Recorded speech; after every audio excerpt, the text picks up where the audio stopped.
Sa gitna ng rumaragasang ulan, isang anyo ang nakahandusay sa madilim na kalsada. Walang sinuman ang humihinto. Ang mga sasakyan ay mabilis na dumaraan, ang kanilang mga ilaw ay panandaliang nagliliwanag sa katawang basa ng ulan bago muling lamunin ng dilim. Ang mga taong naglalakad ay nagmamadaling sumilong, itinatago ang kanilang mga sarili sa ilalim ng mga payong at hood ng jacket. Pero si Arabella Reyes o Ara ay huminto.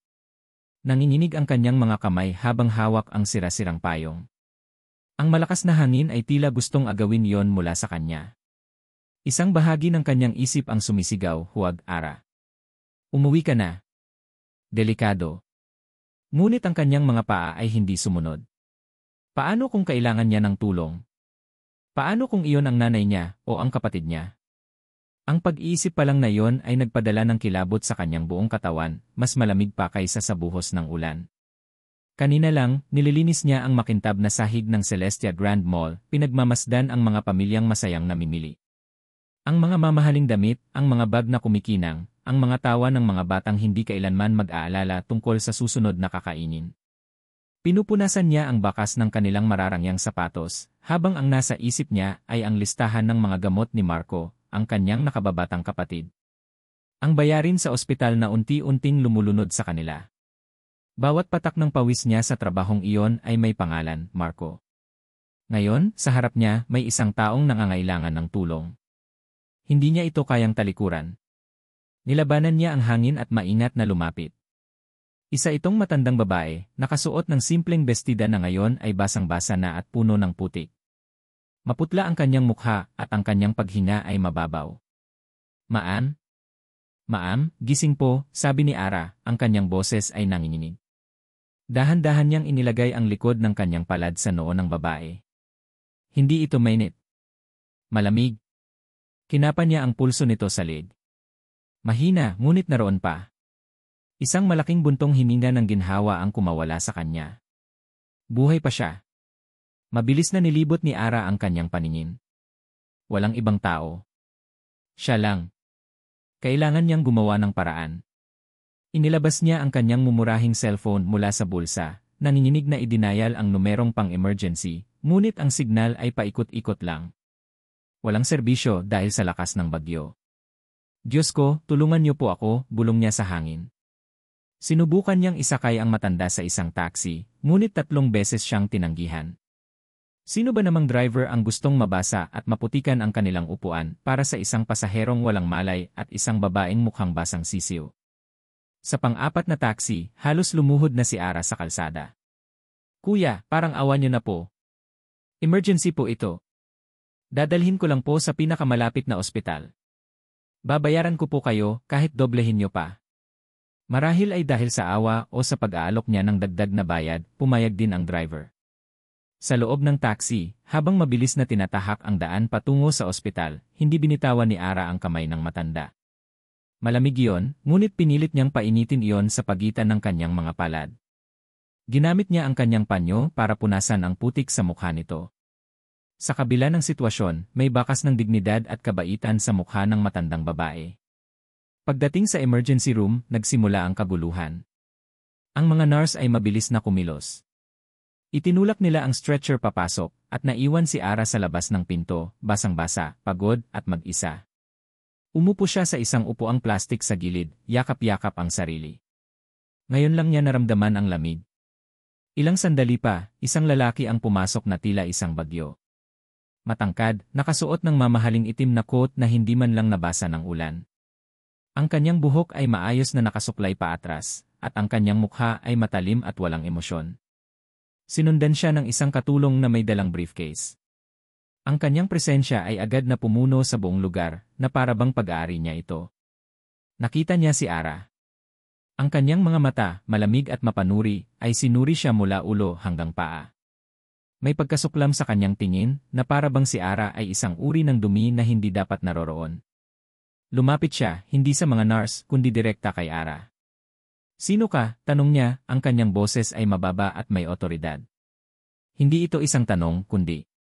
Ang conference room ng Del Castillo Holdings ay malamig at tahimik, isang uri ng katahimikan na mabigat at puno ng tensyon. Para kay Liam Del Castillo, ang lugar na ito ay isang arena. At ngayon, siya ay nasa gitna nito, pinapalibutan ng mga miyembro ng board na ang mga mukha ay kasing tigas ng mamahaling nara na lamesa sa kanilang harapan. Liam, the numbers for the third quarter are adequate, sabi ni Emma Rivas, isang matandang lalaki na kasama na ng kanyang ama sa pagbuo ng kumpanya. Ang salitang inadequate ay sinabi niya na parang isang insulto. But adequate is not what we expect from Del Castillo. Napahigpit ang hawak ni Liam sa ballpen sa ilalim ng lamesa. Ang bawat salita ay tumatama, hindi dahil sa sinasabi nila, kundi dahil sa multo ng nakaraan na dala nito, ang isang maling desisyon niya ilang taon na ang nakalipas na halos ikabagsak ng lahat. Iyon ang multong hindi niya matakasan, ang multong nagpapatigas sa kanyang puso at naglalagay ng yelo sa kanyang mga ugat. I understand your concern, Emma Rivas, sagot ni Liam, ang kanyang boses ay kalmado at kontrolado, isang perpektong maskara para sa bagyo sa loob niya. The new expansion plans presented will address this. We are moving forward. Moving forward. Isang boses mula sa kabilang dulo ng lamesa ang bumasag sa kanyang depensa. Si Mateo Fajardo, ang kanyang pinsan. Nakangiti ito, isang ngiti na hindi umaabot sa kanyang mga mata. Pinsan, ang pag-abante ay nangangailangan ng matalas na pag-iisip at walang distraksyon. Sigurado ka bang lahat ng desisyon mo kamakailan ay nagpapakita niyan? Alam ni Liam ang tinutukoy ni Mateo. Ang paghari niya sa isang babaeng walang karanasan, isang babaeng galing sa kalye. Ang balita ay mabilis kumalat. Hindi niya pinansin ang patutsada. Tinapos niya ang meeting ng may otoridad, ngunit paglabas niya ng kwarto, ang presyon ay mas bumigat pa sa kanyang mga balikat. Pagbalik niya sa kanyang opisina, ang unang nakita niya ay si Arabella Reyes. Nakatayo ito sa tabi ng isang mamahaling indoor plant, tila hindi alam kung saan pupunta. Nakasuot ito ng simpleng puting blouse at itim na pantalon na halatang hindi mamahalin. Ang kanyang presensya sa gitna ng karangyaan ng kanyang opisina ay isang malaking pagkakamali. Isa siyang problema na dinala ng kanyang ina. Isang bayarin. Isang istorbo. Reyes, tawag niya, ang kanyang boses ay malamig. Napalingon si Ara, ang kanyang mga mata ay nagpapakita ng pagkagulat. Sir Liam. Lumakad si Liam papunta sa kanyang lamesa at itinuro ang isang tambak ng mga lumang kahon sa isang sulok. Ang mga iyan, sabi niya. Laman niyan ay mga resibo at lumang dokumento mula 5 taon na ang nakalipas. Ayusin mo. Alphabetical. Year a date. Year category. It doesn't matter. Just make yourself useful. Ito ay isang trabahong walang kwenta. Isang pagsubok. Gusto niyang makita kung gaano kabilis itong susuko. Kung gaano kabilis itong magreklamo. Ngunit si Ara ay tumango lang. Opo, sir. Walang reklamo. Walang tanong. Kinuha niya ang unang kahon at dinala sa isang maliit na bakanting lamesa sa labas ng kanyang opisina. Sa buong umaga, habang si Liam ay nakikipag-usap sa telepono at sumasagot sa mga email, naririnig niya ang mahinang kaluskos ng mga papel mula sa labas. Nakikita niya sa kanyang peripheral vision ang mga empleyado niyang dumadaan, mga babaeng nakapang-opisina na ang mga sapatos pa lang ay katumbas na ng isang buwang sahod ni Ara. Nagbubulungan sila. Nagtitinginan. Sa isang pagkakataon, habang nagtitimpla ng kape si Ara sa pantry, isang babae mula sa accounting ang sinadyang bumangga sa kanya. Natapon ang kape sa sahig. Oh, I'm so sorry, sabi ng babae, ang boses ay puno ng pekeng pag-aalala. Ingat ka naman. Mahirap nang makabayad sa carpet na yan. Nakita ni Liam ang lahat mula sa salamin ng kanyang opisina. Nakita niya ang pamumula ng mukha ni Ara, ang pagkapahiya sa kanyang mga mata. Ngunit hindi ito nagsalita. Kumuha lang ito ng basahan at tahimik na pinunasan ang natapong kape. Isang inis ang gumapang sa dibdib ni Liam. Inis sa babaeng mapanlait. Inis kay Ara dahil sa pagiging kaawa-awa. At higit sa lahat, inis sa sarili niya dahil pinapanood niya ang lahat ng ito. Nakatayo na sana siya para sigawan si Ara, para sa pagiging lampa, para sa pagiging isang distraksyon, ngunit may nakita siyang kakaiba. Pagkatapos niyang linisin ang sahig, hindi bumalik si Ara sa pag-aayos ng mga resibo. Sa halip, lumapit ito sa isang kabinet na puno ng mga nakatambak na folder na walang label, isang gulo na matagal nang iniiwasan ng lahat. Isa-isa niya itong kinuha at sinimulang ayusin. Umupo muli si Liam. Ano ang ginagawa niya? Hindi iyon kasama sa utos niya. Lumipas ang araw. Dumating ang alas 5. Nagsimulang mag-uwian ang mga empleyado. Ngunit si Ara ay nanatili, patuloy sa pag-aayos. Nang mag-alas 7 ng gabi, umalis na rin si Liam. Hindi niya ito pinansin pagdaan niya. Ngunit sa kanyang isip, may isang bahagi na nagtataka. Kinailangan niyang bumalik sa opisina bandang alas 9 dahil naiwan niya ang isang mahalagang folder. Inaasahan niyang madilim na ang buong palapag. Ngunit nagulat siyang makita na may isang ilaw na nakabukas. Ang ilaw sa lamesa ni Ara. Dahan-dahan siyang lumapit, ang kanyang mga yapak ay walang tunog sa makapal na carpet. Nandoon si Ara, nakayuko sa lamesa. Sa tabi niya ay ang kahon ng mga lumang resibo. Ngunit sa harap niya ay isang bagay na nagpatigil sa paghinga ni Liam. Iyon ang quarterly financial report na inaprubahan niya kaninang umaga. Ang report na ginawa ng kanyang pinakamagagaling na tao sa finance department. Bukas iyon, at si Ara ay may hawak na lapis, ikinukumpara ang mga numero sa report sa mga numero mula sa isang lumang resibo na nakuha niya sa kahon. Sino siya para pakialaman ang isang confidential na dokumento? Isang galit ang nagsimulang umakyat sa kanyang lalamunan. Hahawakan na sana niya ito sa balikat nang bigla itong tumigil, kumuha ng isang maliit na piraso ng papel, at may isinulat dito. Maingat niyang inilagay ang papel sa loob ng report, isinara ito, at ibinalik ng eksakto sa pwesto kung saan niya ito nakita sa ibabaw ng lamesa ng sekretarya ni Liam. Pagkatapos, bumalik ito sa pag-aayos ng mga walang kwentang papel, na para bang walang nangyari. Hindi gumalaw si Liam. Hinintay niyang matapos si Ara, magligpit, at umuwi. Nang masiguro niyang wala na ito, saka siya lumabas mula sa kanyang pinagtataguan. Kinabukasan, maagang pumasok si Liam. Ang unang hinanap niya ay ang financial report. Naroon iyon sa ibabaw ng lamesa ng kanyang sekretarya. Kinuha niya ito at dinala sa loob ng kanyang opisina. Binuklat niya ito at nakita ang maliit na papel na ipinasok ni Ara. Isang post-it note. Sa maayos at malinis na sulat kamay, nakasulat, "Sir, pasensya na po sa panghihimasok. Napansin ko lang po sa isang resibo mula sa Tristar Logistics, June 2022, na ang charge po sa atin ay 1,875,500. Pero ang naka-input po sa report, page 12, item 4, ay 1,785,500. Baka putay po lang, pero malaki po ang diferensya. Salamat po." Napahigpit ang hawak ni Liam sa report. Mabilis niyang tinawagan ang hepe ng accounting. Pagkatapos ng 10 minuto ng nagpapanik na pag-verify, kinumpirma ng hepe ang pagkakamali. Isang simpleng typographical error na kung hindi matatagpuan ay magdudulot ng malaking problema sa kanilang year-end audit. Isang pagkakamali na nakalusot sa 3 antas ng pagsusuri. Isang pagkakamali na nakita ng isang babaeng inutusan lang niyang mag-ayos ng basura. Ibinaba niya ang telepono. Ang opisina ay tahimik.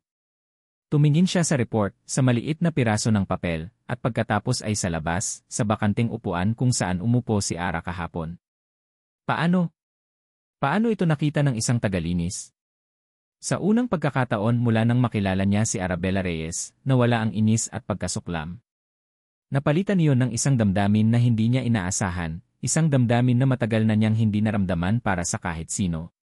Paghanga. Inaasahan ni Ara na pagdating niya sa opisina kinabukasan, lahat ay babalik sa dati. Siya ang babaeng walang pangalan na nag-aayos ng mga lumang papel sa isang sulok, at si Liam Del Castillo ay ang haring hindi maabot sa kanyang trono ng salamin at bakal. Kaya naman nang tawagin siya ng sekretarya nito at sinabing, "Pinapatawag ka ni Sir Liam sa opisina niya," isang pamilyar na kaba ang bumalik sa kanyang dibdib. Ano na naman kaya ang nagawa ko? Nanginginig ang mga tuhod niya habang naglalakad papasok. Nakatayo si Liam malapit sa bintana, nakatalikod sa kanya, pinagmamasdan ang mga gusali sa labas. "Sir," mahinang sabi ni Ara. Humarap si Liam. Walang ngiti sa kanyang mukha, ngunit wala na rin ang nagyelong tingin na ipinukol niya sa kanya sa ospital. Iba na ang paraan ng pagtingin niya sa kanya ngayon. May bigat, may pagsasaalang-alang. "Reyes," simula niya. "Tama ka tungkol sa report. Iyon lang. 2 salita."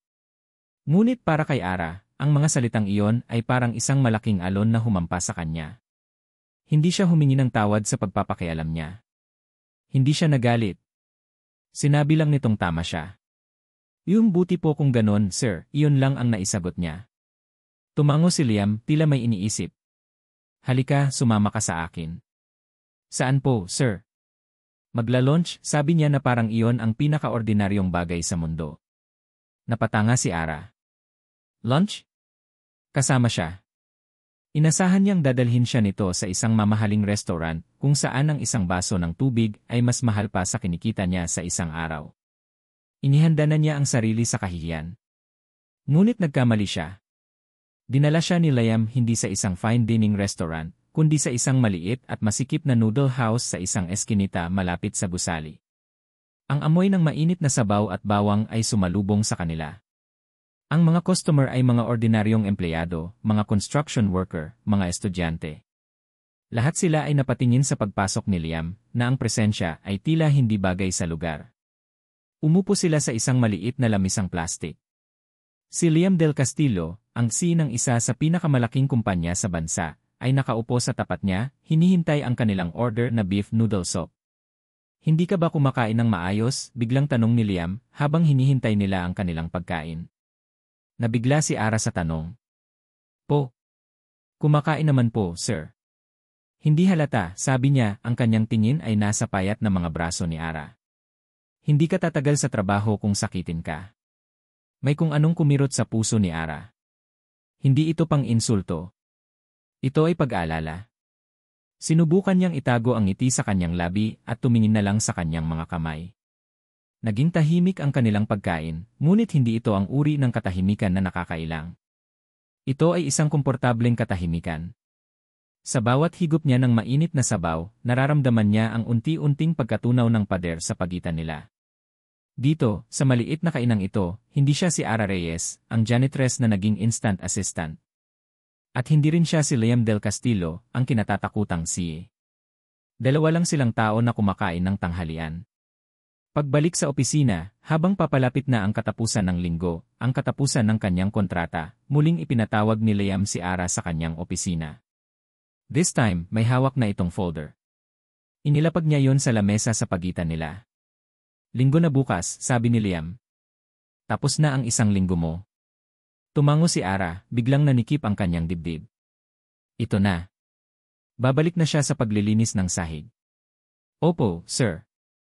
Maraming salamat po sa pagkakataon. Umiling si Liam.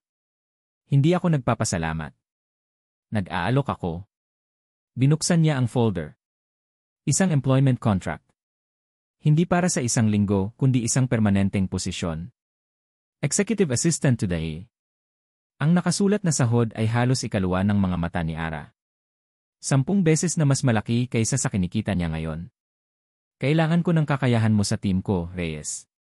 Kailangan ko ng atensyon mo sa detalye, sabi ni Liam, ang kanyang boses ay seryoso. Hindi ito pabor. This is a business decision. Tinatanggap mo ba? Naramdaman ni Ara ang pag-init ng kanyang mga mata. Marco. Ang mga gamot ni Marco. Ang bayarin sa ospital. Ang isang maliit na bahay na hindi na nila kailangang pag-alalahanan kung mapapaalis sila bukas. Isang kinabukasan. Nanginginig ang kanyang kamay nang abutin niya ang ballpen. Opo, sir. Tinatanggap ko po. Ang sumunod na linggo ay isang panibagong mundo. Inilipat ang lamesa ni Ara sa loob mismo ng opisina ni Liam. Ang mga tingin ng panlalait mula sa ibang empleyado ay napalitan ng pilit na mga ngiti. Nalaman nilang lahat na si Ara ay hindi na pansamantala lamang. She was here to stay. Ang pagbabago ay pinakanaramdaman sa loob ng conference room. Sa isang meeting tungkol sa isang bagong community project, nagtatalo ang mga executive tungkol sa mga mamahaling marketing strategies. Bakit hindi natin subukang kausapin muna ng direkta ang mga residente? Biglang sabi ni Ara, ang kanyang boses ay halos pabulong. Lahat ay napatingin sa kanya. Namula siya, ngunit nagpatuloy. Minsan po, ang kailangan lang nila ay maramdamang nakikinig tayo, hindi yung bababaan lang natin sila ng proyektong hindi naman nila hiningi. Isang tawa ang narinig mula kay Mateo Fajardo. An interesting, albeit naive, perspective. Pero, Hija, we are running a business, not charity. We need impact, media coverage. Bago pa man makasagot si Ara, nagsalita si Liam. Her idea has merit, sabi ni Liam, ang kanyang tingin ay matalim na nakatuon kay Mateo. Ang tunay na impact ay nagmumula sa tiwala. At hindi nabibili ang tiwala, Mateo. Pinaghihirapan ito. Ara, elaborate on your plan. Sa unang pagkakataon, ipinagtanggol siya ni Liam sa harap ng lahat. Habang nagsasalita si Ara, naramdaman niya ang isang bagong kumpiyansa. Ang kanyang mga ideya, na dati itinuturing na basura, ay may halaga na ngayon. Ngunit hindi niya napansin ang tingin ni Mateo. Isang tingin na malamig, mapanuri at puno ng kalkulasyon. Nakita ni Mateo ang pagbabago sa kanyang pinsan. Nakita niya ang impluwensya ng babaeng ito. At para sa kanya, ang isang hindi maipaliwanag na impluwensya ay isang panganib. Pagkatapos ng meeting, habang naglalakad si Ara pabalik sa kanyang lamesa, naramdaman niya ang isang malamig na hangin sa kanyang likuran. Lumingon siya at nakita si Mateo na nakatingin sa kanya, bago ito ngumiti ng pilit at naglakad palayo. Isang kaba, isang paamba, ang biglang gumapang sa kanyang puso. Sa kabilang dako ng gusali, sa loob ng opisina ni Mateo, tinawagan niya ang kanyang assistant. Gusto kong malaman ang lahat tungkol kay Arabella Reyes, utos ni Mateo, ang kanyang boses ay mababa at mapanganib. Lahat. Saan siya galing, sino ang pamilya niya, ano ang kinakain niya sa almusal? I want to know everything. Masusunod po, sir, sagot ng assistant. Ilang oras ang lumipas, pumasok ang assistant sa opisina ni Mateo, may dalang manipis na folder. Wala masyadong detalye, sir, sabi ng assistant. Nakatira sa Quezon City kasama ang nakababatang kapatid. Nag-aral sa isang public high school. Pero may kakaiba. Ano yon? May isang patlang sa record niya, sir. Isang 2 taong patlang pagkatapos niyang mag-high school. Walang record ng trabaho, walang record ng pag-aaral. Para siyang naglaho sa mundo. Isang ngisi ang unti-unting sumilay sa mga labi ni Mateo. Isang blankong espasyo. Isang sikreto. Kung ganon, sabi ni Mateo, ang kanyang mga mata ay kumikinang sa masamang intensyon. Hukayin mo. Ang taunang selebrasyon ng Del Castillo Holdings ay isang obligasyon na kinamumuhian ni Liam. Ito ay isang gabi ng mga peking ngiti, mga pilit na pag-uusap tungkol sa negosyo, at mga taong sumisipsip sa kanya para sa pabor. Para sa kanya, ito ay trabaho, hindi kasiyahan. Nakatayo siya sa gitna ng grand ballroom, hawak ang isang baso ng mamahaling alak na hindi naman niya iniinom. Bawat sulok ng kanyang paningin ay puno ng mga taong kilala niya, ngunit wala siyang nararamdamang koneksyon kahit kanino. Ang kanyang pinsan, si Mateo, ay nasa kabilang panig, nakikipagtawanan sa mga miyembro ng board, ang mga mata nito ay palihim na sumusulyap sa direksyon niya. Handa na siyang umuwi. Handa na siyang tapusin ang pagpapanggap na ito. At sa kanya nakita si Ara. Pumasok ito sa ballroom ng tahimik, halos hindi napapansin ng karamihan. Ngunit para kay Liam, tila huminto ang mundo. Ang lahat ng ingay ay nawala, ang lahat ng kumikinang na ilaw ay lumabo, at tanging isang liwanag ang nanatili, nakatutok sa kanya. Nakasuot si Ara ng isang simpleng itim na bestida. Mahaba ito, hanggang sakong, at yakap ang kanyang katawan sa tamang mga lugar. Walang kumikinang na mga hiyas, walang mamahaling palamuti. Ang buhok niya ay nakapusod ng simple, na nagpapalitaw sa ganda ng kanyang liig at mukha. Hindi siya mukhang katulong. Hindi siya mukhang empleyado.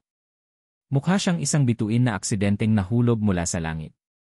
Napatigil si Liam sa gitna ng pakikipag-usap sa isang investor. Naramdaman niya ang pagkatuyo ng kanyang lalamunan. Ito ang unang beses na nakita niya si Ara sa labas ng opisina, malayo sa mga uniforme at mga simpleng blouse. At ang epekto nito sa kanya ay malakas, hindi maipaliwanag at medyo nakakatakot. Naglakad siya palapit dito, hindi pinapansin ang mga gulat na tingin ng mga taong nakapaligid sa kanila. Nakita ni Ara si Liam na papalapit, at ang kanyang mga mata ay nanlaki sa pagkagulat. Agad itong napayuko na tila gustong magtago. Reyes, sabi ni Liam nang makalapit siya, ang kanyang boses ay mas malambing kaysa sa kanyang inaasahan. Sir Liam, sagot nito, hindi makatingin ng diretsyo sa kanya. Hindi ko po alam na kailangan kong pumunta. Pinadalhan po ako ni Ma'am Elara ng imbitasyon at ng damit di. Lily Mother has good taste, putol ni Liam sa kanya. Tinitigan niya ito mula ulo hanggang paa. Bagay sa iyo ang gabi, Reyes. Namula ang pisngi ni Ara. Salamat po, sir. Isang malambing na tugtugin ang nagsimulang tumugtog. Isang waltz. Nakita ni Liam ang kanyang pagkakataon. Sumayaw ka, sabi niya. Hindi ito isang tanong. Bago pa man makaprotesta si Ara, dahan-dahan na niyang kinuha ang kamay nito at inakay siya sa dance floor. Ang mga bulungan ay sumunod sa kanila na parang mga bubuyog. Inilagay ni Liam ang isang kamay sa baywang ni Ara at hinawakan ng isa pa ang kamay nito. Sa una, nanigas ang katawan ni Ara. Ramdam niya ang panginginig nito. Relax, bulong niya. Just follow and lead. At sumunod na ito. Dahan-dahan, ang kanyang mga paa ay natutong sumabay sa kanya. Ang kanyang katawan ay nagsimulang lumambot sa kanyang mga bisig. Habang umiikot sila sa dance floor, ang mundo sa paligid nila ay unti-unting nawala. Wala na ang mga mapanuring mata, wala na ang mga bulungan. Tanging sila na lang dalawa. Ara na lang po, sir, mahinang sabi nito, sa wakas ay nag-angat ng tingin sa kanya. Kapag nasa labas po tayo ng opisina. Ang simpleng hiling na iyon ay nagpadala ng kakaibang init sa dibdib ni Liam. Tumango siya. Ara. Nakangiti sila sa isa't isa, isang tunay na ngiti, nang matapos ang kanta. Ngunit ayaw pa siyang bitawan ni Liam. Halika, sabi niya, at hinila niya ito ng marahan palabas ng ballroom, patungo sa isang tahimik na balkonahe na may tanawin ng kumikinang na syudad. Ang malamig na hangin ng gabi ay sumalubong sa kanila. Dito, mas tahimik. Mas pribado. Sumandal si Ara sa rehas, ang kanyang mga mata ay nakatingin sa mga ilaw sa malayo. Sumandal si Liam sa tabi niya. Alam mo, simula ni Liam, akala ko dati, perpekto ang mundo ko. Maayos ang lahat. Bawat numero, bawat desisyon, lahat ay nakakalkula. Walang puwang para sa pagkakamali. Tumingin siya kay Ara na ngayon ay nakikinig ng mabuti. Tapos dumating ka, pagpapatuloy niya. Isang hindi inaasahang variable. Isang siwang sa pader na akala ko ay matibay. Ipinakita mo sa akin na may mga bagay na hindi kayang sukatin ng pera o ng posisyon. Ipinakita mo sa akin ang halaga ng katapatan. Dahan-dahan niyang inabot ang mukha ni Ara, hinawi ang ilang hibla ng buhok na naligaw sa pisngi nito. Ang balat nito ay malambot at mainit sa ilalim ng kanyang mga daliri. Liam, bulong ni Ara, ang kanyang boses ay nanginginig. Huwag kang magsalita, sabi ni Liam, ang kanyang boses ay mas mababa, mas marugdog. Dahan-dahan, inilapit niya ang kanyang mukha sa mukha nito. Nakita niya ang paglaki ng kanyang mga mata, ang bahagyang pagbuka ng kanyang mga labi. Hindi ito umiwas. Hinintay niya ito. At hinalikan niya ito. Sa una, ito ay isang marahan na pagdampi lamang. Isang pagsubok. Ngunit nang maramdaman niyang tumugon si Ara, kahit gaano pa ito kahina, lumalim ang halik. Ito ay isang halik na puno ng lahat ng hindi niya masabi, ang kanyang paghanga, ang kanyang pagkalito, ang kanyang nararamdamang pagbabago sa sarili. Sa sandaling iyon, hindi siya Siya ay isang lalaki lamang na hinahalikan ang isang babaeng nagpabago sa kanyang mundo. Nang maghiwalay ang kanilang mga labi, pareho silang humihingal. Nakasandal ang kanilang mga noo sa isa't isa, ang kanilang mga mata ay nakapikit. Isang perpektong sandali. Isang perpektong simula. Ngunit ang perpektong sandali ay biglang nabasag. Isang matinis na tunog ang pumunit sa katahimikan. Ang tunog ng isang cellphone. Agad na dumistansya si Ara, ang mahika ng sandali ay biglang naglaho. Kinuha niya ang kanyang maliit na porse, nanginginig ang mga kamay habang kinukuha ang tumutunog na cellphone. Nang makita niya ang pangalan sa screen, isang anino ng takot ang dumaan sa kanyang mukha. Si Marco, sabi niya at sinagot ang tawag. Hello? Nakinig si Ara. Hindi nagsasalita si Liam. Pinanood lang niya ang pagbabago sa mukha ng babaeng kahalikan lang niya. Mula sa kaligayahan, naging pagkalito at pagkatapos purong takot. Ang kulay ay nawala sa kanyang mukha. Ano? Saang ospital, sigaw ni Ara, ang kanyang boses ay basag at puno ng pagpapanik. Papunta na ako. Ibinaba niya ang tawag, ang cellphone ay halos mahulog mula sa kanyang nanginginig na kamay. Tumingin siya kay Liam, ang kanyang mga mata ay nanlalaki at puno ng luha. Si Marco, sabi niya, ang kanyang paghinga ay putol-putol. Ang kapatid ko hirap daw huminga, dinala siya sa ospital. Hindi na niya natapos ang kanyang sasabihin. Ang babaeng matatag na nakilala niya, ang babaeng kayang harapin ang kahit ano, ay biglang gumuho sa harap niya. Ang biyahe papuntang ospital ay isang malabong pagkakasunod-sunod ng mga kumikinang na ilaw at mabilis na pag-ulan sa bintana ng kotse. Ang halik, ang party, ang magarbong bestida, lahat ng iyon ay parang nangyari sa ibang buhay, sa ibang tao. Ngayon, si Ara ay hindi ang babaeng isinayaw ng isang siye. Siya ay isang kapatid na nag-aalala, at bawat segundo na lumilipas ay parang isang karayom na tumutusok sa kanyang puso. Sa tabi niya, si Liam ay tahimik na nagmamaneho. Ang kanyang mga kamay ay mahigpit na nakahawak sa manibela, ang kanyang mukha ay seryoso at nakatuon sa daan.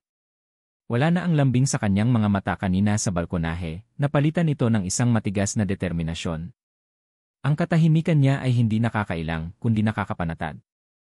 Sa gitna ng kanyang pagpapanik, ang presensya ni Liam ay isang matibay na angkla. Pagdating nila sa emergency room ng isang pampublikong ospital, sinalubong sila ng kaguluhan. Mga pasyenteng naghihintay, mga umiiyak na pamilya, at mga nurse na abala. Saan po si Marco Reyes? Tanong ni Ara sa isang nurse, ang kanyang boses ay nanginginig. Maghintay lang po kayo, ma'am. Marami pong pasyente, sagot ng nurse nang hindi man lang tumitingin sa kanya. Pakiramdam ni Ara ay lulubog siya sa sahig. Pakiramdam niya ay invisible siya. Paano kung huli na ang lahat? Ngunit bago pa siya muling makapagsalita, lumakad si Liam sa kanyang tabi. Hindi siya sumigaw. Hindi siya nagtaas ng boses. Ngunit nang magsalita siya, ang kanyang boses ay may bigat at otoridad na nagpatigil sa lahat. Ako si Liam del Castillo, sabi niya sa nurse. Ang pasyenteng hinahanap namin ay si Marco Reyes. Gusto kong malaman ang kanyang kalagayan. Ngayon din biglang nagbago ang ihip ng hangin. Ang pangalang del Castillo ay tila isang mahika. Ang nurse na kanina'y abala ay biglang napatingin sa kanila, nalalaki ang mga mata.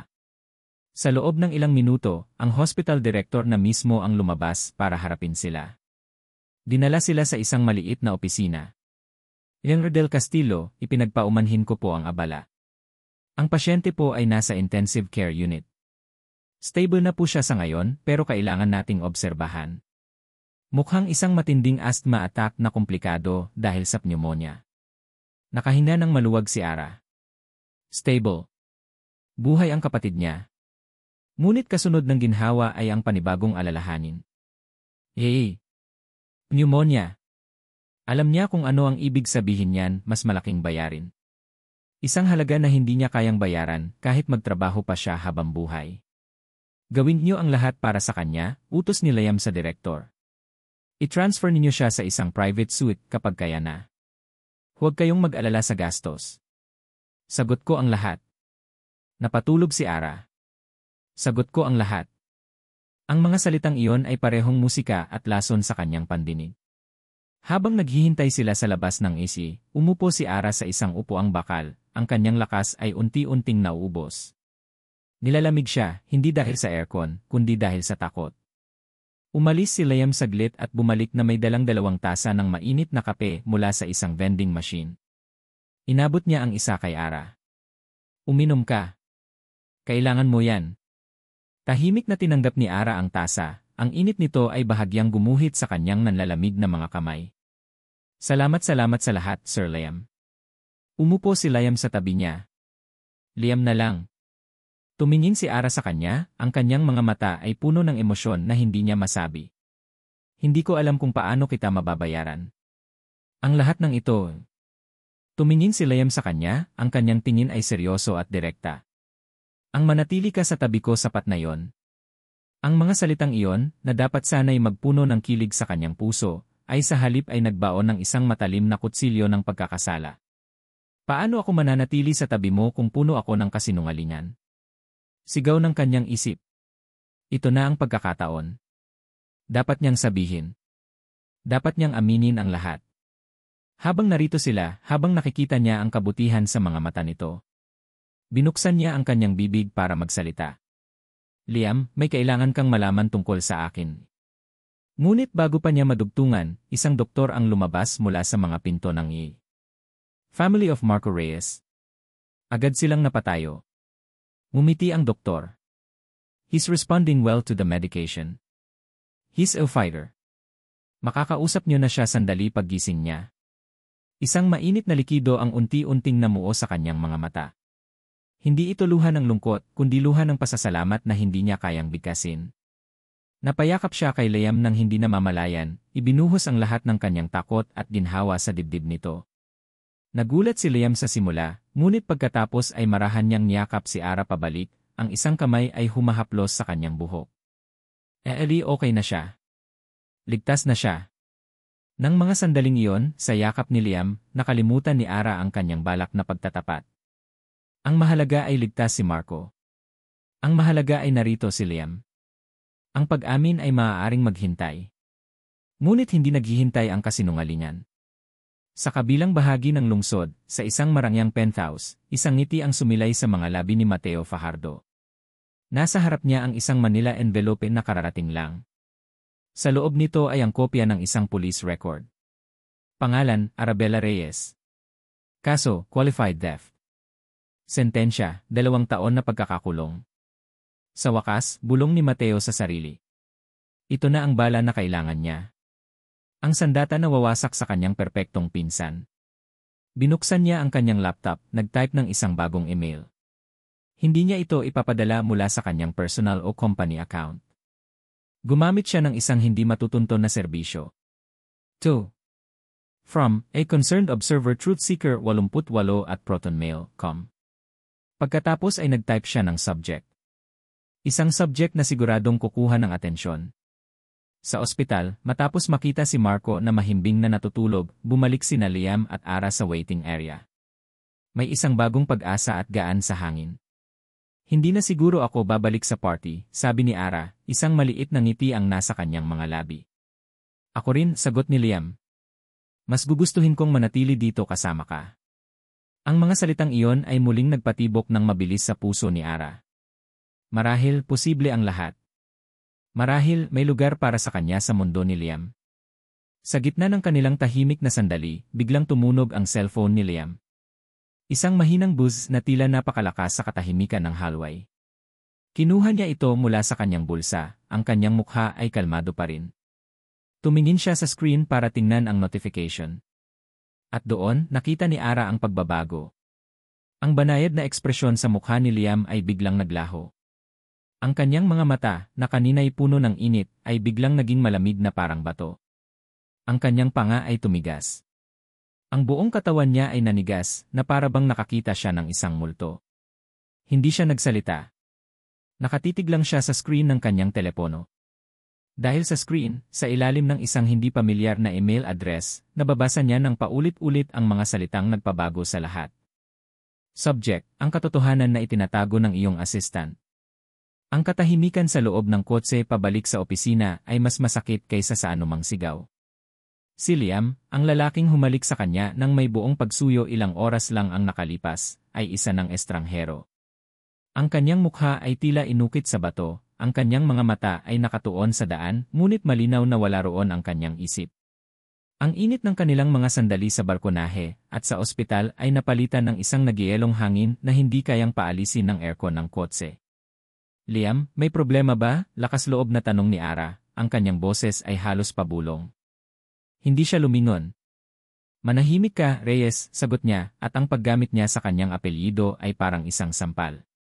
Pagsapit ng umaga, ang buong opisina ay tila may dalang lason. Nararamdaman ni Ara ang mga tingin, naririnig niya ang mga bulungan na biglang humihinto kapag siya ay napapadaan. Alam niyang may nagbago. Alam niyang may mali. Ang email. Ang pagbabago sa mukha ni Liam. Ang lahat ay konektado. Kinailangan niyang magpanggap na normal ang lahat. Umupo siya sa kanyang lamesa, sinubukang magtrabaho, ngunit ang kanyang mga kamay ay nanginginig at ang kanyang dibdib ay puno ng mabigat na bato ng pangamba. Bandang 10:00, bumukas ang pinto ng opisina ni Liam. Reyes. Sa loob. Ngayon din ni. Ang kanyang boses ay walang emosyon, na mas nakakatakot pa kaysa kung ito ay galit. Pagpasok ni Ara, isinara ni Liam ang pinto. Sa ibabaw ng kanyang makintab na lamesa, may isang piraso ng papel. Isang printout ng isang email. Hindi na niya kailangang basahin ito. Alam na niya. Ano to? Tanong ni Liam, ang kanyang boses ay mababa at mapanganib. Liam, magpapaliwanag ako. Huwag mo akong tawaging Liam, putol niya, ang kanyang mga mata ay nag-aapoy sa isang malamig na galit. Sagutin mo ang tanong ko. Totoo ba to? Itinuro niya ang papel. Nakikita ni Ara ang mga salitang nakabold, qualified deaf. Correctional Institute for Women. 2 years. Tumulo ang mga luha na kanina pa niya pinipigilan. Tumango siya. Tutu pero. Magnanakaw. Ang salita ay tumama sa kanya na parang isang malakas na suntok. Napaurong siya. Hindi, sigaw niya, ang kanyang boses ay basag. Hindi ako magnanakaw. Ginawa ko yon para kay Marco. Kailangan niya ng gamot, mamamatay siya. Walang-wala kami. Inilagay nila ako sa sitwasyon na wala akong pagpipilian. Palagi kang may pagpipilian, sigaw ni Liam pabalik, sa wakas ay sumabog ang galit na kanina pa niya itinatago.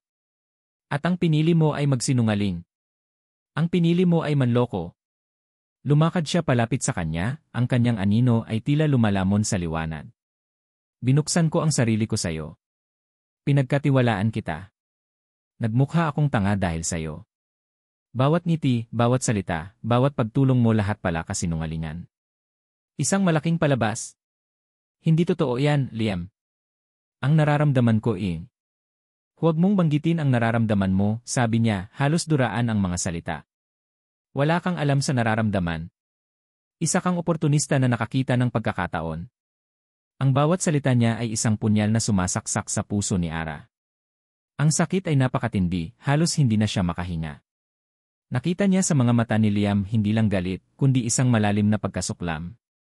Ang lalaking hinangaan niya, ang lalaking minahal niya, ay kinasusuklaman siya. Ito na ang pinakamasamang bangungot niya. Ngunit ang bangungot ay hindi pa tapos. Isang tawag ang pumasok sa telepono ni Liam. Board meeting. Alam ni Ara na kumalat na ang balita. Ito ang ginawa ni Mateo. Ito ang kanyang patibong. At si Liam, para iligtas ang sarili, ay kailangang gumawa ng isang bagay. Pagkatapos ng halos isang oras, lumabas si Liam mula sa conference room, ang kanyang mukha ay isang blankong maskara.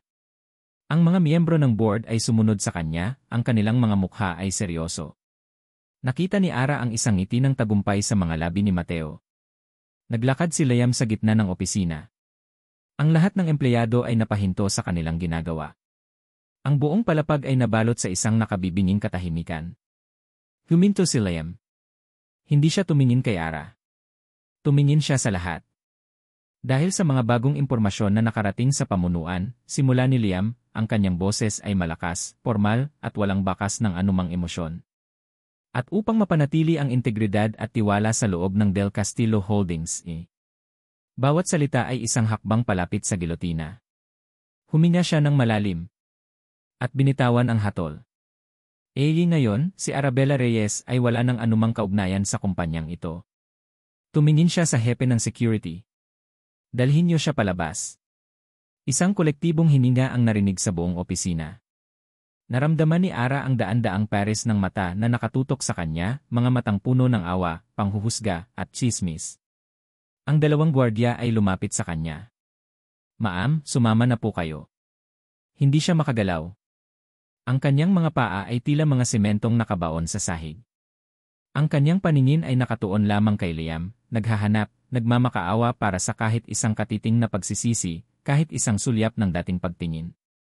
Ngunit wala. Ang mga mata ni Liam ay malamig at walang laman, na para bang hindi sila kailanman nagkakilala. Tinalikuran siya nito at naglakad pabalik sa kanyang opisina, isinara ang pinto at isinara rin ang pinto sa buhay nilang dalawa. Ang paglalakad palabas ng gusali ay ang pinakamahabang paglalakad sa buhay ni Ara.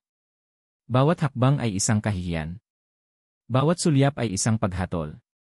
Paglabas niya sa glass doors ng Del Castillo Holdings, ang malamig na hangin ang sumalubong sa kanya.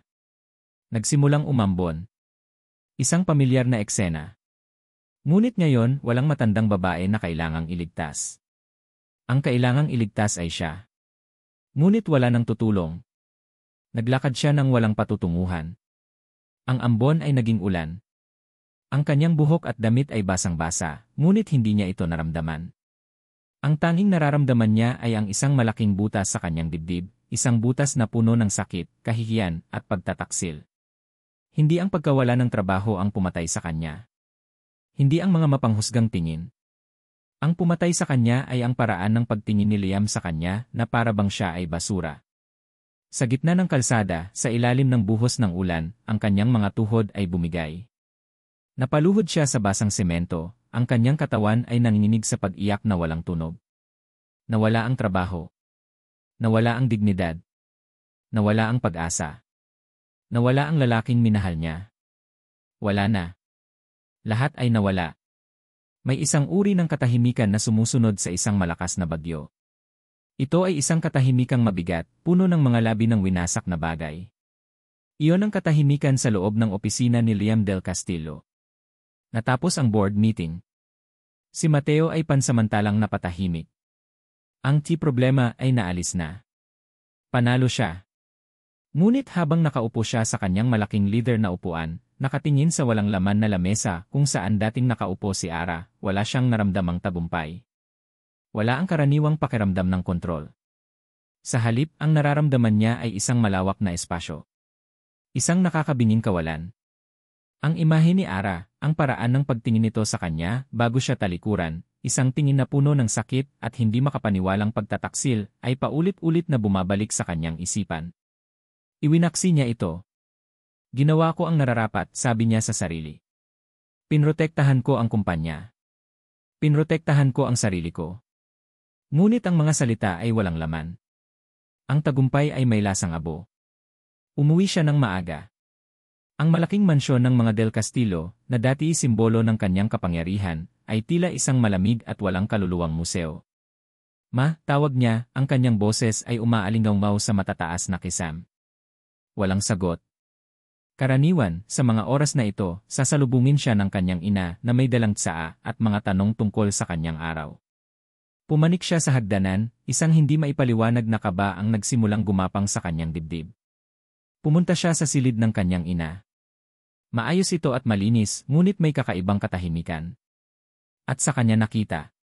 Sa ibabaw ng kama, sa gitna ng puting-puting comforter, may isang puting sobre. Nakasulat dito ang kanyang pangalan sa pamilyar na sulat kamay ni Donna Elara. Bakit isang liham? Bakit hindi isang tawag o text? Dahan-dahan niyang kinuha ang sobre. Ang papel ay tila mabigat sa kanyang kamay. Umupo siya sa gilid ng kama at binuksan ito. Anak kong Liam. Kung binabasa mo ito, ibig sabihin ay nagtagumpay ka sa iyong pulong. Napanatili mo ang iyong posisyon. Napahanga mo ang board. At sa mata ng mundo, ikaw ay matatag at hindi natitinag. Ngunit kung binabasa mo ito, ibig sabihin din nito ay nabigo ka sa pinakamahalagang pagsubok sa lahat. Napakunot ang noo ni Liam. Anong pagsubok? Noong gabing hinimatay ako sa gitna ng ulan, hindi yon isang aksidente. Isa yung plano, anak. Isang desperadong plano ng isang ina na makita kung may puso pa ba sa ilalim ng bakal na baluti ng kanyang anak. Natigilan si Liam. Huminto ang kanyang paghinga. Ano? Isang palabas? Nakita ko si Ara isang linggo bago ang gabing iyon. Nakita ko siyang binigyan ng pagkain ang isang pulubi sa labas ng mall, at pagkatapos ay ipinagtanggol ito mula sa isang gwardiya na gustong palayasin ang matanda. Walang nakakakita. Walang kamera. Tanging isang purong akto ng kabutihan. Sinundan ko siya. Nalaman ko ang kanyang pangalan. Nalaman ko ang kanyang sitwasyon. At nakita ko sa kanya ang isang bagay na matagal ko nang hinahanap sa iyo, compassion. Kaya't ginawa ko ang plano. Sinadya kong maghintay sa ulan sa lugar kung saan alam kong dadaan siya. At hindi ako nabigo. Tinulungan niya ako kahit na wala siyang mapapala. Ipinakilala ko siya sa iyo, umaasang makikita mo ang nakita ko. Umaasang ang kanyang kabutihan ay makakatunaw sa yelo sa iyong puso. Ang bawat salita ay isang suntok sa sikmura ni Liam. Siya, na laging nag-iisip na siya ang nagkokontrol sa lahat, ay isang tauhan lamang pala sa isang dula na isinulat ng kanyang sariling ina. At ang pinakamasakit, hindi niya naintindihan ang kanyang papel. Ngunit ang galit mo sa mundo, ang takot mong maloko muli, ay mas malakas. Ipinakita ko sa iyo ang ginto, anak. At ang ginawa mo ay itinapon ito na parang basura sa harap ng lahat. Ang pagpapatalsik mo sa kanya ay hindi isang pagpapakita ng lakas. Ito ay isang pagpapakita ng karuwagan. At ang pinakamasakit sa lahat, Ni hindi mo man lang inalam ang buong katotohanan. Hindi isang simpleng pagnanakaw ang kwento niya. May nagtulak sa kanya, may nagsamantala. Nalaman ko mula sa isang dating kapitbahay na ang may-ari ng botika kung saan siya nagtrabaho ay may malaking pagkakautang sa sugal. Madali lang pagbintangan ang isang desperadong dalaga para pagtakpan ang sarili niyang krimen. Hindi mo man lang ito sinubukan alamin. Gumuho ang mundo ni Liam. Ang mga piraso ng puzzle ay nagsimulang magkabit-kabit sa kanyang isipan, ang desperasyon sa mga mata ni Ara nang sabihin nitong, wala akong pagpipilian, ang kwento nito tungkol sa gamot. Lahat ng iyon ay hindi kasinungalingan. Ito ay isang desperadong sigaw ng katotohanan na pinili niyang huwag pakinggan. Kinuyom niya ang papel sa kanyang kamay, ang kanyang mga buto ay namumuti. Ang mga imahe ay bumalik sa kanya, ang halik nila sa balkonahe, ang yakap niya sa ospital, ang paraan ng pagtingin nito sa kanya nang may buong tiwala. At ang huling imahe, ang wasak na ekspresyon sa mukha nito habang kinakaladkad siya ng mga gwardiya palabas. Isang ungol ng sakit at pagsisisi ang kumawala sa kanyang lalamunan. Napatayo siya at sa isang biglaang pagsabog ng galit sa sarili, sinuntok niya ang pader. Ang matinding sakit sa kanyang mga daliri ay walang-wala kumpara sa sakit na dumudurog sa kanyang puso. Pinulot niya muli ang liham at binasa ang huling mga salita. Umalis muna ako, Liam. Kailangan kong mag-isip. At kailangan mo ring gawin yon. Tumingin ka sa salamin at tanungin mo ang iyong sarili kung sino ang taong nakikita mo. Kung gusto mong mahanap muli ang respeto ko, at higit sa lahat, ang respeto para sa iyong sarili, gawin mo ang tama. Hanapin mo ang katotohanan. Ibigay mo sa kanya ang hustisya na ipinagkait mo. Iyon lang ang paraan para mahanap mo muli ang iyong sarili. Tinitigan ni Liam ang liham, ang mga luha ng kanyang ina ay tila nakabakat sa papel, sumisisi, nananawagan. Tinawagan niya ang numero ng kanyang ina. Hindi ito makontak. Mag-isa siya. Mag-isa siya sa malaking bahay na ito, sa gitna ng kanyang tagumpay, kasama ang isang katotohanang masakit pa sa kamatayan, nagkamali siya. Isang malaking, kakilakilabot at hindi mapapatawarang pagkakamali. Kinabukasan, ang araw ay sumikat sa isang ibang Liam del Castillo. Wala na ang aroganteng na ang tanging iniisip ay numero at kita. Ang taong gumising ay may pasan na bigat ng isang kasalanan at may apoy ng isang bagong determinasyon. Hindi siya pumasok sa opisina. Hindi niya sinagot ang mga tawag mula sa kanyang sekretarya. Ang tanging tinawagan niya ay ang kanyang pinagkakatiwalaang private investigator, isang dating pulis na may utang na loob sa kanyang ama. Alamin mo ang lahat tungkol sa kaso ni Arabella Reyes, utos ni Liam sa telepono, ang kanyang boses ay matigas at walang paligoy-ligoy. 2 taon na ang nakalipas. Qualified theft. Ang complainant ay ang may-ari ng isang botika sa probinsya nila. Gusto kong malaman ang bawat detalye. Pangalan ng may-ari, ang kanyang financial records noong panahong iyon, lahat. I need it all at the end of the day. Habang hinihintay niya ang impormasyon, hindi mapakali si Liam. Naglakad-lakad siya sa loob ng mansyon, bawat sulok ay nagpapaalala sa kanya ng kanyang ina at ang liham nito. Paulit-ulit na tumatakbo sa kanyang isipan ang mga salita ni Ara, kailangan niya ng gamot, mamamatay siya. Noon, ang mga salitang iyon ay parang mga dahilan lang. Ngayon, ang mga ito ay parang mga kutsilyong tumutusok sa kanyang budhi. Bandang hapon, tumawag ang investigador. Ang mga detalye ay nagpatibay sa sinabi ng kanyang ina. Ang may-ari ng botika, isang Annie Roldan, ay may malaking pagkakautang sa sugal. Ilang linggo bago akusahan si Ara, nagkaroon ng malaking kakulangan sa inventaryo ng mga mamahaling gamot, mga gamot na madaling ibenta sa black market. Si Ara, ang bago at desperadong empleyado, ang naging perpektong kambing na pansabit. Wala tayong matibay na ebidensya na siya ang nag-utos sa pagnanakaw, pero ang timing ay masyadong kahina-hinala, sabi ng investigador. At may nalaman pa ako. Umalis si Ara at ang kapatid niya sa tinitirhan nilang apartment kahapon. Walang nakakaalam kung saan sila nagpunta. Isang malamig na takot ang gumapang sa puso ni Liam. Nawala sila. Tinaboy niya si Ara at ngayon ay nawawala ito. Kung may mangyaring masama sa kanila, hindi niya mapapatawad ang kanyang sarili. Hanapin mo sila, sabi ni Liam, ang kanyang boses ay may bahid ng desperasyon. At ako pupuntahan ko ang Ellie Roldan na yan. Kinagabihan, nagmaneho si Liam ng ilang oras papunta sa probinsya. Ang kanyang mamahaling sasakyan ay tila isang alien sa mga makikitid at baku-bakong kalsada. Natagpuan niya ang botika. Luma na ito at madilim, isang anino na lamang ng kung ano man ito dati. Sa likod ng botika, sa isang maliit na bahay, nakita niya si Emmer Roldan. Isang matandang lalaki na payat, ang kanyang mga mata ay mailap, at ang kanyang mga kamay ay nanginginig habang nagbibilang ng pera sa ilalim ng isang mahinang ilaw. Pumasok si Liam nang walang katok. Nagulat si Emmer Roldan. "Sino ka? Anong kailangan mo?" Hindi nagsalita si Liam. Inilabas niya ang kanyang cellphone at ipinakita ang isang larawan ni Ara. "Kilala mo siya?" Agad na nagbago ang mukha ng matanda. Ang pagkagulat ay napalitan ng takot. "Wala akong alam dyan. Matagal na yan." "Huwag tayong maglokohan," sabi ni Liam, dahan-dahang lumapit. Ang kanyang taas at ang intensidad ng kanyang tingin ay sapat na para takutin ang sinuman. "Alam ko ang ginawa mo. Alam ko ang tungkol sa mga utang mo sa sugal. Alam kong idiniin mo ang isang inosenteng babae para pagtakpan ang sarili mong krimen. Hindi totoo yan. May ebidensya." Umamin siya, depensa ni Roldan. Umamin siya dahil wala siyang pagpipilian, sigaw ni Liam, ang kanyang boses ay umalingaw sa maliit na silid. "Tin mo siya. Ginamit mo ang kapatid niyang naghihinalo para makuha ang gusto mo." Naglabas si Liam ng isang sobrang puno ng pera at ibinagsak ito sa lamesa. Pagkatapos ay naglabas siya ng isa pang sobre, isang manipis na folder na naglalaman ng mga dokumento tungkol sa mga utang ni Roldan.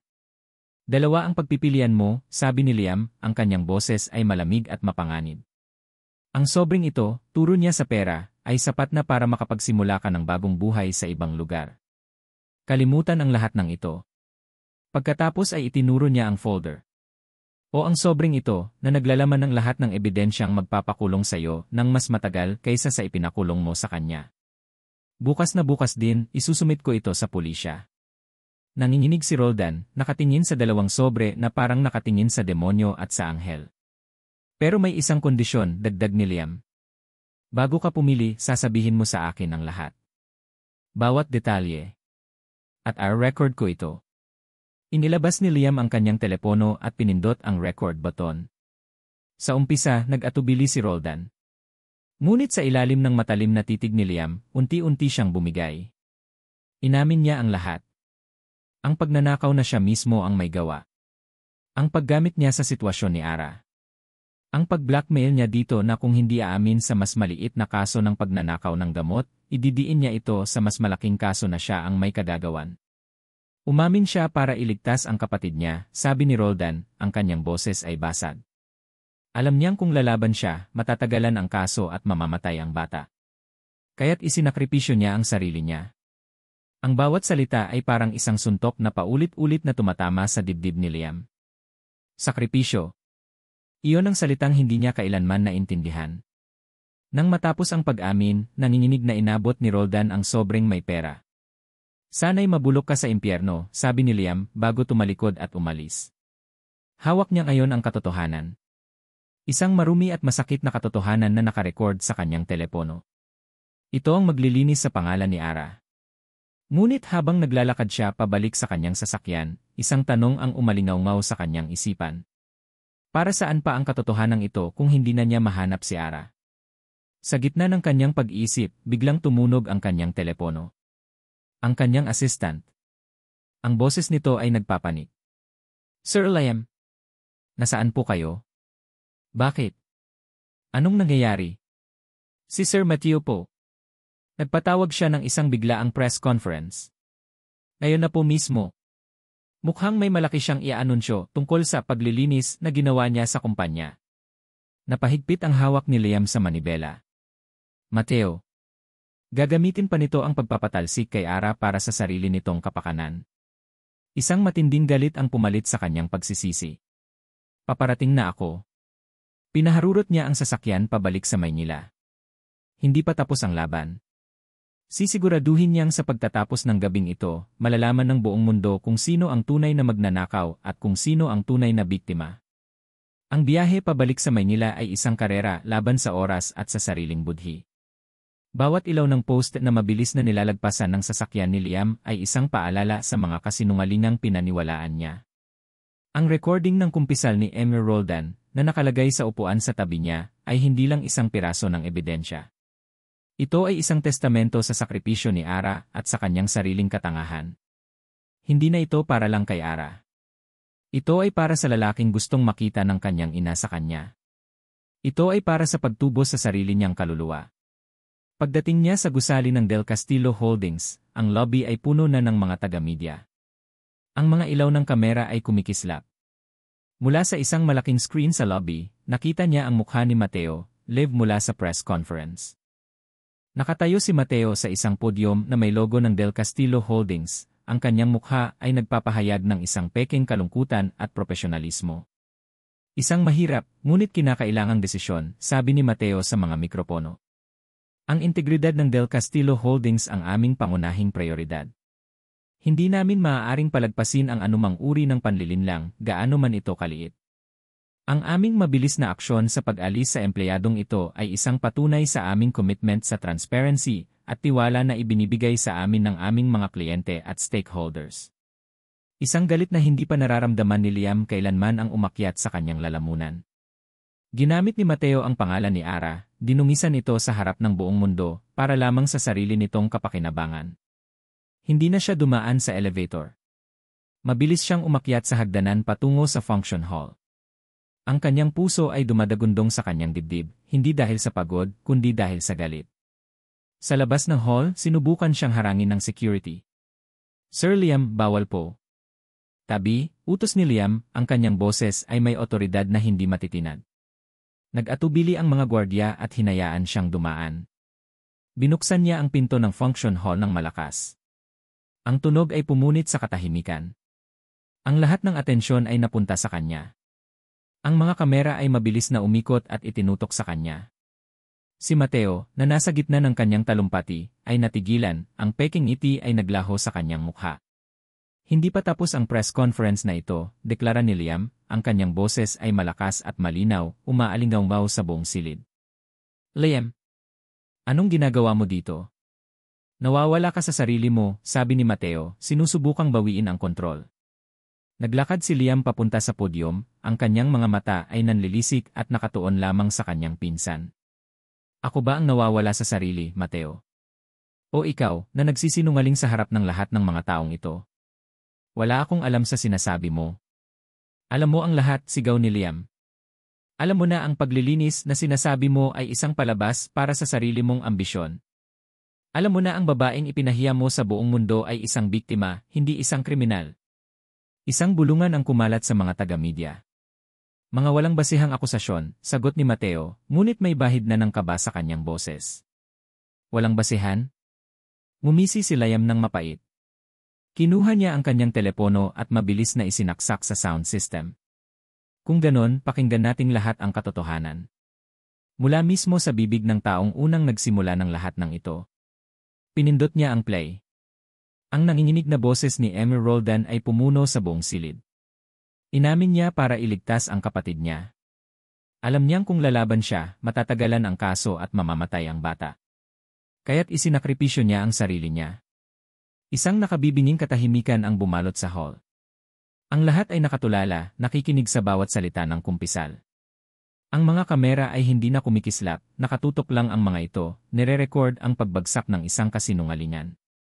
Tumingin si Liam kay Mateo. Ang mukha ng kanyang pinsan ay namumutla, na parang binuhusan ng nagyelong tubig. Ang lahat ng kanyang pagpapanggap ay gumuho. Wala na siyang masabi. Nang matapos ang recording, ibinalik ni Liam ang atensyon niya sa mga kamera. Ang galit sa kanyang mukha ay nawala, napalitan ng isang malalim at masakit na pagsisisi. Ang pangalan niya ay Arabella Reyes, sabi ni Liam, ang kanyang boses ay naging mahina at puno ng emosyon. At ang kasalanan niya lang ay ang magkaroon ng pusong mas malaki kaysa sa kanyang kalagayan. Ang kasalanan niya lang ay ang magmahal ng sobra sa kanyang pamilya. At ang kasalan. Liam C.U. Ang amoy ng alat na hangin ang unang sumalubong kay Liam. Isang amoy na malinis at totoo, malayong malayo sa pinaghalong polusyon at peking pabango ng syudad na iniwan niya. Ang nayon ay payapa. Ang mga bahay ay simple, gawa sa kahoy at pawid. Ang mga bangka ay nakahilera sa dalampasigan, at ang mga bata ay nagtatakbuhan habang naghahabulan ng mga alon. Dito, ang pangalang Del Castillo ay walang bigat. Dito, siya ay isang dayuhan lamang. Nalaman niya mula sa kanyang investigador na dito sa maliit na nayon sa probinsya ng Batangas lumaki ang ina ni Ara.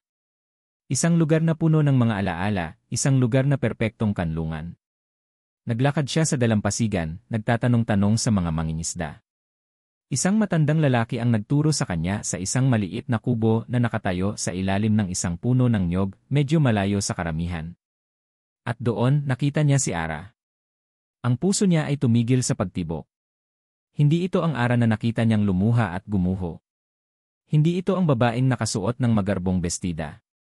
Ang Ara na nakikita niya ngayon ay nakasuot ng simpleng duster, ang kanyang buhok ay nakatali sa isang magulong pusod. Nakayapak siya, ang kanyang mga paa ay nasa buhangin. Kasama niya ang ilang mga babae, at sila ay magkakasamang nag-aayos ng isang malaking lambat. Tumatawa siya. Isang tawa na payapa at totoo, na tila nagmumula sa kaibuturan ng kanyang kaluluwa. Sa di kalayuan, nakaupo si Marco sa isang upuang kahoy, nagbabasa ng libro, mas malusog at mas masaya ang itsura. Si Ara ay hindi isang biktimang naghihintay na sagipin. Siya ay isang babaeng buo. Isang babaeng natagpuan ang kanyang sarili nang wala siya. Isang matinding hiya ang bumalot kay Liam. Ano ang karapatan niyang guluhin ang kapayapaang ito? Ngunit kailangan niya. Kahit sa huling pagkakataon lang. Dahan-dahan siyang naglakad palapit. Aras yi. Naramdaman ni Ara ang isang pagbabago sa hangin bago pa man niya makita kung sino ito. Isang pamilyar na anino ang tumakip sa kanyang ginagawa. Dahan-dahan siyang nag-angat ng tingin. At ang mundo niya, na sa wakas ay naging payapa, ay muling natigil. Si Liam. Nakatayo siya roon, ilang metro ang layo. Ang kanyang mamahaling damit ay natatapunan na ng alikabok mula sa paglalakbay. Ang kanyang buhok ay medyo magulo. At ang kanyang mga mata wala na ang lamig, wala na ang galit. Ang nakikita niya ngayon ay isang pagod at isang pagsisisi na napakalalim. Hindi siya nakaramdam ng galit. Hindi siya nakaramdam ng takot. Ang naramdaman niya ay isang pagod na katahimikan. Ang bagyo ay tapos na. At ito ang natira. Tumayo siya, pinagpagan ang buhangin sa kanyang mga kamay. Tumango siya sa mga kasama niya, isang senyas na ayos lang ang lahat. Naglakad siya palayo sa kanila, patungo sa lugar kung saan mas pribado, malapit sa mga batuhan. Alam niyang susunod ito. At sumunod nga si Liam. Huminto sila, ang tanging maririnig ay ang hampas ng mga alon. Ara, sabi ni Liam, ang kanyang boses ay bahagyang paos. Hindi siya sumagot. Hinintay niya. Tumingin si Liam sa malayo, sa papalubog na araw. Wala ako ritong karapatang humingi ng tawad pero nandito pa rin ako para gawin yon. Tumingin ito sa kanya, at sa unang pagkakataon, nakita ni Ara ang buong bigat ng kanyang pinagdaanan. Ang mga sinabi ko, ang mga ginawa ko walang kapatawaran. Naging bulag ako sa sarili kong takot at pagiging arogante. Naging duwag ako, Ara. At hinayaan kong ikaw ang magbayad para sa karuwagan ko. Huminga siya ng malalim. Nalaman ko na ang lahat. Tungkol sa ginawa ni Roldan. Na isinakripisyo mo ang sarili mo para kay Marco. Inayos ko na ang lahat. Nilinis ko ang pangalan mo sa harap ng buong mundo. Hindi dahil sa umaasa akong mapapatawad mo ako, kundi dahil iyon ang tama. Iyon ang dapat kong ginawa sa simula pa lang. Nakinig lang si Ara. Pinakinggan niya ang bawat salita, hinayaan itong pumasok sa kanya, hindi para saktan siya, kundi para sa wakas ay maintindihan. Nang matapos si Liam, isang mahabang katahimikan ang namagitan sa kanila. Alam mo ba kung ano ang natutunan ko rito, Liam? Mahinang sabi ni Ara, sa wakas ay nagsalita. Noong una akong dumating dito, wasak ako. Akala ko katapusan na ng lahat. Pero sa bawat araw na lumilipas, sa bawat paghampas ng alon, sa bawat pag-aayos ng lambat, unti-unti kong naintindihan. Tumingin siya sa mga mata ni Liam nang may isang bagong lakas na hindi nito kailanman nakita sa kanya. Natutunan kong patawarin ang sarili ko. Pinatawad ko ang sarili ko sa pagkakamali ko noon. Pinatawad ko ang sarili ko sa pag-isip na ang halaga ko ay nakadepende sa kung ano ang tingin ng ibang tao sa kung ano ang tingin mo. Isang butil ng luha ang pumatak sa mata ni Liam. Ang galit nakakapagod pala, pagpapatuloy ni Ara. At ayoko nang mapagod. Ang nakaraan ay hindi ako. At hindi ko hahayaang ito ang maging ikaw. Naglakad siya palapit kay Liam. Pinapatawad na kita, Liam. Hindi dahil sa nilinis mo ang pangalan ko, kundi dahil kailangan ko. Para sa sarili ko. Sa mga salitang iyon, isang bigat ang tila nawala sa balikat ni Liam. Napayuko siya, hindi makatingin kay Ara, ang kanyang katawan ay nanginginig sa emosyong hindi na niya kayang itago. Hindi sila nag-usap pa ng matagal. Naglakad lang sila ng magkatabi sa dalampasigan habang ang araw ay dahan-dahang lumulubog sa dagat, pinipinta ang langit ng kulay kahel at lila. Ang katahimikan sa pagitan nila ngayon ay hindi na mabigat, ito ay puno na ng pag-unawa. Huminto sila nakaharap sa dagat. Ang mga alon ay marahang humahampas sa dalampasigan, tila binubura ang mga bakas ng kanilang mga paa sa buhangin, binubura ang mga bakas ng nakaraan. Basag ni Liam sa katahimikan, ang kanyang boses ay puno ng pag-aalinlangan. Ngayon paano na? Lumingon si Ara sa kanya. Sa unang pagkakataon pagkatapos ng napakatagal na panahon, isang tunay at matamis na ngiti ang sumilay sa kanyang mga labi. Isang ngiting puno ng pag-asa.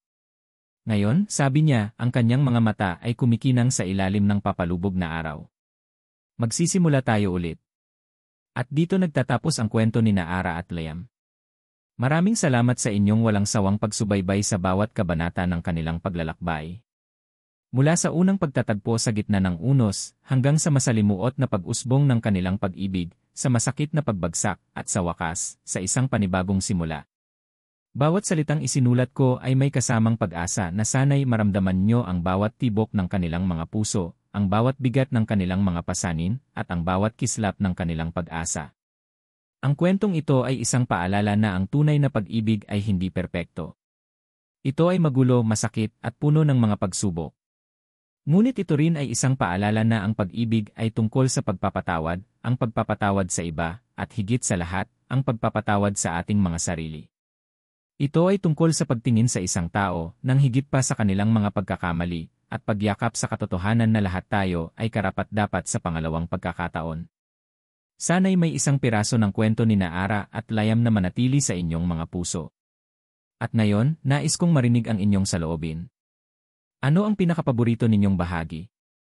Anong aral ang inyong natutunan? Huwag mag-atubiling iwan ang inyong mga komento sa ibaba. Hanggang sa ating susunod na kwento.